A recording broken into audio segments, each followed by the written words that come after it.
South America, probably the most famously football-focused continent on Earth, sounds like the perfect place to relax, practice your skill moves, and scout the next generation of wonderkids in career mode. If you clicked on this video, you probably have an interest in this region too, whether it's from watching this summer's Copa America because you're Maradona's biggest fan, or maybe you just want to find the next Ronaldinho. South America should have so much to offer in a football game. By the end of this video, we'll run through everything you need to know about this continent. I'll tell you about which nations you can pick from, which clubs are dominant forces, which clubs are fallen giants, and how to keep it realistic, as well as a lot more. Let's start with the first thing on that list. Where can we actually start our saves in South America? If we flip back to just 5 FIFAs ago, you can find the Chilean, Brazilian and Colombian leagues all fully licensed and ready to use in FIFA. It's not the case anymore though, because FC24 only has a single South American league, the Argentinian Primera Division, but they have teams from every country in South America playable via the Libertadores mode, and you can also encounter these teams in career mode. The lack of Brazil license does actually kind of make sense, because in Brazil every single player has to be licensed separately, so it would take EA millions of dollars and thousands of hours to reach agreements with these teams, but the lack of smaller leagues in South America is less forgivable. Argentina is the second best league in the continent though, so there is still a lot of good content to be found in FC24's South America. If we look through a list of teams in Argentina, you'll recognise more clubs than you thought you'd know. There are champions, there are teams that have been regarded as the best in the entire world, there are teams that have produced Ballon d'Or winners, and teams that have broken transfer records worldwide. Before we look into the clubs in a bit more detail, there are actually a few ways to improve the South American experience. If you're on PC, there are actually several South American modders out there that have created mods that go as deep as the Brazilian 4th Division, and that might give you the experience that you're looking for in South America. There are other mods to add leagues like Paraguay, Uruguay and Colombia, but these aren't much use for console players. Console players will just have to settle for creating the team they want to use with Create a Club, where they can recreate basically any South American team and just place it in the Argentinian league. It's not a perfect solution by any means, but you'll still get the atmosphere of South America and the chance to play with someone like Santos in the Libertadores and Sudamericana.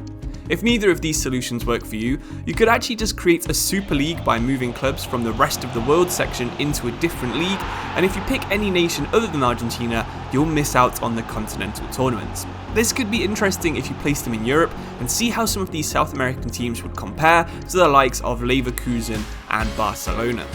Anyway, back to the teams and leagues that are actually already in the game. If we go back to the list of teams in Argentina, you might have noticed how many teams are in this single division.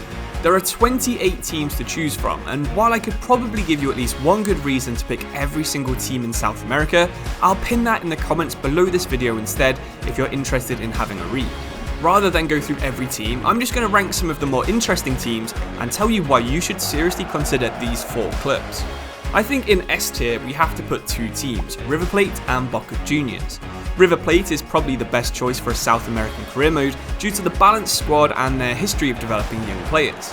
Their starting 11 has a moderately old average age of 27.5, which seems to go against the policy of developing youngsters, but it's just an opportunity to shape the squad into your own vision. Managing River Plate gives you access to the Libertadores, several big rivalries, and also a squad that's capable of challenging for titles right from the first day of your career mode save. Boca Juniors are another top team, boasting the best attack in Argentina and therefore also the best attack in South America. This makes them ideal to use if you enjoy playing with an aggressive attacking formation, but they do have a slightly older starting 11 than River Plate, with an average age of nearly 28. While Boca Juniors Academy is also really good, they do like to sign seasoned players who can still deliver back in South American football. The fierce rivalry between Boca Juniors and their arch rivals River Plate also adds an extra layer of depth to the career mode in the game. Let's be honest, the rivalries are probably a big reason why you're interested in South American football to begin with. Moving down to A tier, I'm sure the fans of both of these teams won't like being below Boca and River Plate in this list, but to be honest, Racing Club is just a worse version of both teams. Just like River Plate, Racing has a well-rounded team with some decently competitive ratings across every area of the pitch, and also a very similar average age. This allows them to both be competitive in Season 1 and also have a little bit more room for future growth throughout the rest of the career mode. They're a good challenge if you're interested in building a team that's not challenging for the title on day 1, but others like Independiente have a more interesting storyline for that kind of save. I'd also recommend you have a look into the histories of Estudiantes, Huracan, and Huracan's biggest rivals, San Lorenzo. San Lorenzo has a very young average age of 23.5 years old, and also a team that should finish in the top half in Season 1. This is a pretty good indicator for not only how much they value their academy, but how successful it is, even though it hasn't produced too many world-class players over the past 2 decades. The lower overall ratings of the squad will make the save a bit more of a struggle, but this team is ideal for players that enjoy the process of developing young Argentinian and Italian players into world-class talents. Realism in career mode can be hard to do at the best of times, but thankfully with a single league, we can narrow it down a lot for South America.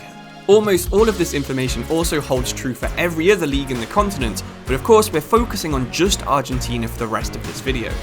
As I just touched on, there are a lot of half or quarter Italian players in academies throughout Argentina, which makes it one of the best realistic nations to youth scout, of course, after Argentina itself. I would resist the urge to scout Brazil while playing in Argentina, but instead look to some of the smaller nations nearby in South America, like Paraguay, Bolivia, and Peru, because this is actually a fairly common pathway for these countries to develop talent and get into Europe. I'm sure that you know the transfer system in career mode isn't perfect, but with European teams having big budgets and also their prestige ratings being really high, one of the hidden features of career mode, they will still come for your best players.